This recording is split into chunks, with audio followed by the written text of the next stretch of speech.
olmaa Gabba Gurachaa yookiin Black Market kan jedhu kan guyyaa har'aa kan waliin ilaallu ta'a.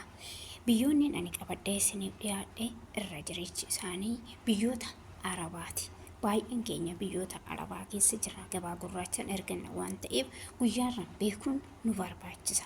Kanaafuu anis kanan qabadhee isiniif dhiyaadhe olmaa guyyaarraan itti oolu kan biyyoota Arabaati.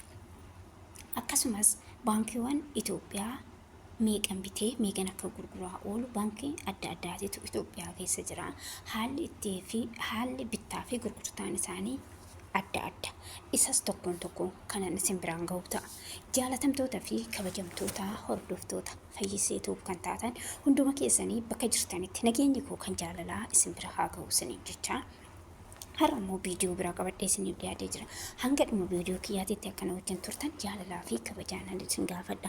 Warroonni maatii Feyise taatan viidiyoo kiyyaa laayikii, sabskiraayib, laayikii jabaadhu. Warri jettan guddaa galatoomaa galata qabdan isiniin jechuu hin daganne. Akkasumas warroonni maatii Feyise ta'uu barbaadan Feyise jettanii gara maatii kiyyaatiitti yoo dhuftan manni kiyya mana keessanii anaa dhufu isiniin jechaan isin simachuu jaaladha. Akkasumas yaada fi qeeqa yoo qabaattan koomentii jalatti yoo barreessitan qeeqa keessan yaada keessan fudhadheen isiniif deebisa. Egaa viidiyoon ani har'a qabadhee isiniif dhiyaadhe Black Market yookiin Gabba Gurraachaa baruun guyyaarraan baruun baay'ee nu barbaachisa. Maaliif osoo hin beekin namarraan amannee callisnee erguu hin qabnu. Dhugaa jiru informationii qabatamaa beekuun nurra barbaachisaadha. Kanaafuu ani immoo guyyaarraa qabadhee kanan isiniif dhiyaadhe. Akkuma jalqaba isinitti biyyoota Arabaati baay'een isaanii nuti immoo baay'een keenya Black Market yookiin Gabba Gurraachaa fayyadamna waan ta'eef beekuun nu barbaachisa. Informationii ani isin biraan ga'u kun immoo informationii qabatamaadha. Fakkeenyaaf tokko isiniif kaasa achirraa argachuu dandeessan. Egaa biyyoonni ani har'a qabadhee isiniif dhiyaadhe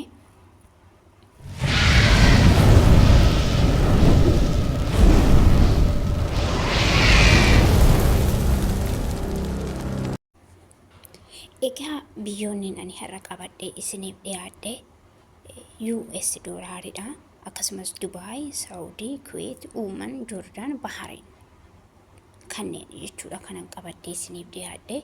Black Market yookiin Gabba Gurraachaa meeqan akka ooledha kanan isin biraan ga'u hanga dhumaatitti na wajjin turaadha. Kanaaf biyya keessa jirtan as keessa barbaaddanii Gabba Gurraachaa yookiin Black Marketiin meeqan akka oole asirraa hubattanii ergachuu dandeessu. US doolaariin 119.45 birrii. Saudi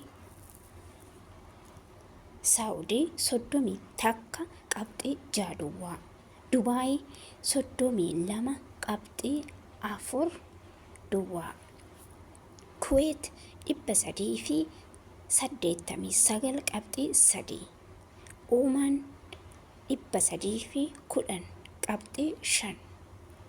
Jordan 168.5. Bahrain 316.9 kan oolu yoo ta'u Gabba Gurraachaa biyyootan amma isinii waame kanaan kan oole ta'uun isaa odeeffannoo qabatamaadha.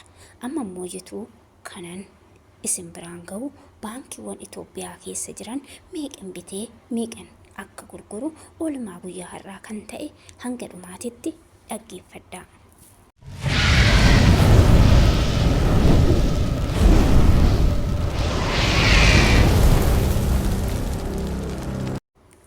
Baankiiwwan Itoophiyaa keessa jiran guyyaa har'aa meeqan bitee meeqan akka gurguru kanan isin biraan ga'u ta'a.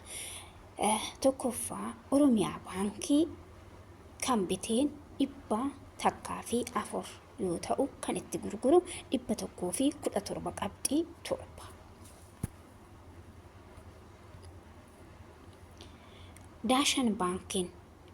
Daashan baankiin kan biteen 104 yoo ta'u kan itti gurgure 116.48. Hawaash baankiin kan biteen 103.9 yoo ta'u kan itti gurgure 116.46.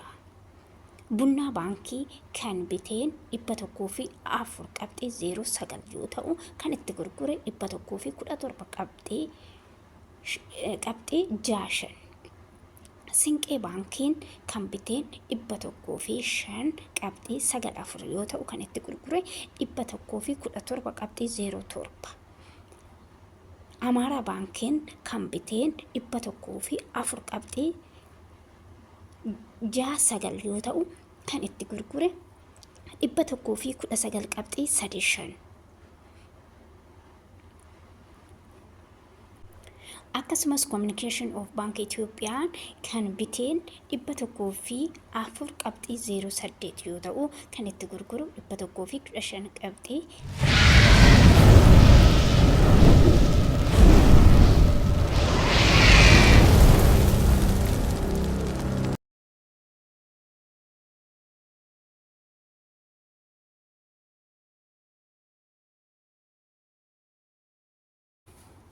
Egaa oolmaan guyyaa har'aa baankii biyya keessa fi gabaa gurraacha biyyan alaa haala itti oole muraasa isaanii kanan isin biraan ga'e haala kana fakkaataa biyyoota hafan immoo jitu biyyoonni akka Jarmanii kan akka Hindiyaa Filiippiinii kun baay'een Itoophiyaa keessatti hin jiru waan ta'eef isiniif kaasuun hin barbaachisu. Biyyootuma fayyadu baankuma itti fayyadamtan irra jireessan kan Itoophiyaa keessatti baankii baay'inaan fayyadamuudha kanan qabadhee isiniif dhiyaadhe. Egaa yaada fi qeeqa qabdan koomentii jalatti barreessuu hin dagatinaa. Iddoon dogongora kiyyaa dhiifama isiniin jecha viidiyoo biraatiin hanga walitti deebinutti turtii gaarii.